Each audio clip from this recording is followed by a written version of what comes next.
जी तो अस्सलाम वालेकुम स्टूडेंट, एक नई वीडियो के साथ मैं आपके सामने हूँ।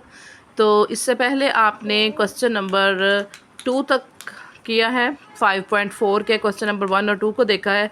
तो आज हम देखेंगे क्वेश्चन नंबर 3 को। तो देखते हैं जी क्वेश्चन नंबर 3 में हमसे क्या पूछा हुआ है। अब इसमें जी क्वेश्चन नंबर 3 आपके सामने है। इन ए data n is equal to 5, summation x square is equal to 10,400 and summation x is equal to 50. Find variance and standard deviation. अब मतलब हमें समीशन एक्स स्क्वायर भी गिवन है, समीशन एक्स भी गिवन है और एन भी गिवन है। तो हमने वेरियंस और स्टैंडर्ड डेविएशन फाइंड करना है।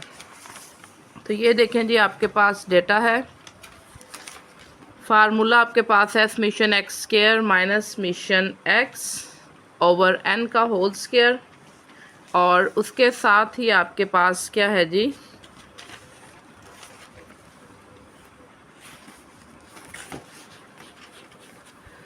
अच्छा ये आपके पास फार्मूला है। फार्मूले के अंदर आपने वैल्यूज़ पुट कर दी हैं, ठीक हो गया।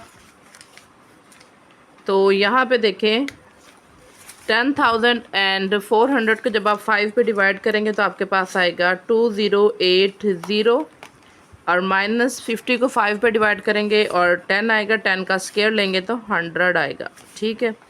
और 2080 में से 100 को माइनस करेंगे तो 1980 आ जाएगा आपके पास, ठीक हो गया। तो इसके बाद हम इसका स्टैंडर्ड डेविएशन लेते हैं जी। तो इसका स्टैंडर्ड डेविएशन हम लेंगे। अब आपको पता है कि वेरिएंस जो है उसका अंडर रूट लेंगे तो वो आपका स्टैंडर्ड डेविएशन निकल आता है। तो 1980 का जब आपने अंडर रूट लिया तो 44.5 आपके पास आंसर आया, ठीक हो गया।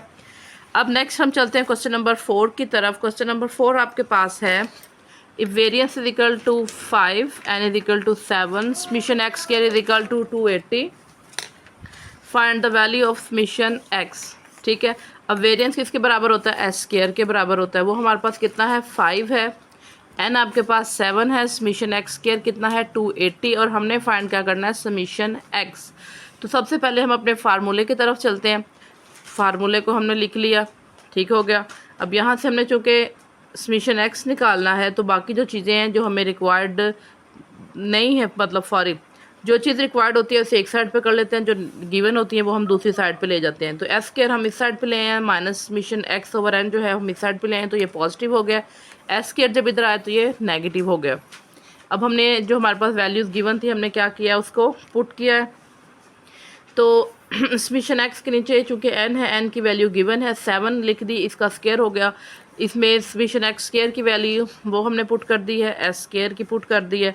तो 280 को 7 पे जब डिवाइड किया 40 आपके पास आया, 40 में से 5 माइनस किया 35 जी। तो 40 में से जब आपने 5 को माइनस किया 35 आ गया, और ये आपके पास समीशन एक्स ओवर 7 का होल स्क्वायर है। अब हम क्या करेंगे जी, स्क्वायर रूट दोनों साइड्स पे ले लेंगे। जब दोनों साइड पे हम स्क्वायर रूट लेंगे तो आपके पास क्या आ रहा है जी, 35 का स्क्वायर रूट ले रहे हैं तो आपके पास क्या है जी, 5.92, ठीक हो गया। अब ये जो 7 है इसको हम दूसरी साइड पर ले जाके मल्टीप्लाई करेंगे। तो 7 को जब हमने मल्टीप्लाई किया तो आपके पास आ गया जी 41.41, ठीक हो गया। तो इस तरह से ये आपके पास आंसर आ गया इसका, ठीक है। तो क्वेश्चन नंबर 4 आपके हो गए हैं जी। नेक्स्ट हम चलते हैं क्वेश्चन नंबर 5 की तरफ। तो क्वेश्चन नंबर 5 कुछ यूँ है, the following are the marks of 2 student A and B in 5 test of mathematics. कि जो ये डेटा दिया हुआ है इसमें स्टूडेंट ए और बी के 5 टेस्ट जो है मैथ के उनका डेटा दिया हुआ है, उसके मार्क्स दिए हुए हैं। Calculate mean, variance and standard deviation, कि हमने इसका मीन निकालना है, वेरियंस और स्टैंडर्ड डेविएशन निकालना है, ठीक है। तो पहले स्टूडेंट ए का डाटा दिया हुआ है और उसके बाद स्टूडेंट बी का डाटा दिया हुआ है, सही हो गया। अब पूछा क्या है जी हमसे, who is better based on average, कि मतलब जिसका एवरेज के हिसाब से कौन सा स्टूडेंट बेटर है, ए या बी। फिर which student is more consistent in his performance, कि किस बच्चे की जो परफॉर्मेंस है वो मुश्किल तौर पे मतलब लगातार अच्छी ही आ रही है, कौन ज़्यादा अच्छा काम कर रहा है, ठीक हो गया। अब हिंट हमें एक दिया हुआ है कि जो smaller variance means that data is more consistent, कि जिसका वेरिएंस छोटा है, स्मॉलर है, इसका मतलब है उसकी जो डाटा जो है उसका ज़्यादा कंसिस्टेंट है, ठीक हो गया। तो सबसे पहले हम निकालेंगे जी मीन निकालेंगे। पहले हमने ए की जो है स्टूडेंट ए के लिए हमने यहाँ पर ए लिख लिया है मीन निकालने के लिए, ठीक है।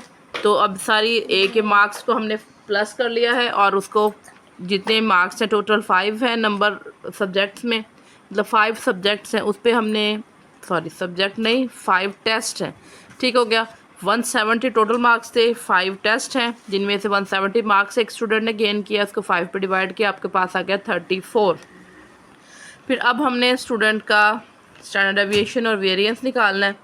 तो स्टूडेंट AX उसने ये जो 5 टेस्ट में मार्क्स लिए हैं, फिर हमने इसमें से मीन को माइनस कर दिया, ये आपके पास वैल्यूज़ आ गई। फिर इन वैल्यूज़ का स्क्वायर लिया, आपके पास ये सम की वैल्यू आ गई है, ठीक हो गया।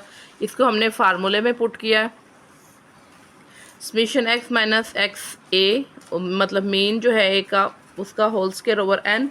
तो 554 जो है आपके पास ये था, और जब इसको 5 पे डिवाइड किया तो 110.8 आ गया आपके पास, ठीक हो गया। अच्छा जी, इसके बाद हमने स्टैंडर्ड डेविएशन फाइंड करना है। स्टैंडर्ड डेविएशन जो है आपका अंडर रूट ले लेंगे वेरिएंस का, तो ये 10.53 स्टैंडर्ड डेविएशन आ गया स्टूडेंट ए का। इसके बाद हमने सेकंड स्टूडेंट जो है जिसका जो बी है उसकी वैल्यूज़ जितने भी हैं मार्क्स में, जितने भी मार्क्स उसने गेन किए हैं टेस्ट में, उसको हमने 5 पे डिवाइड किया। 205 को जब 5 पे डिवाइड किया तो 41 आया। यहाँ पर भी हमने इसके डाटा जो है उसको लिया, एक्स की वैल्यूज़ हैं ये सारे, उसके मार्क्स हैं। एक्स में से जब मीन को माइनस किया वो आपके पास आ गया, फिर इसका स्क्वायर ले लिया, ये आ गया। फिर हमने इसका वेरिएंस निकाला है, तो ये है आपके पास 58 को 5 पे डिवाइड किया 11.6 आ गया।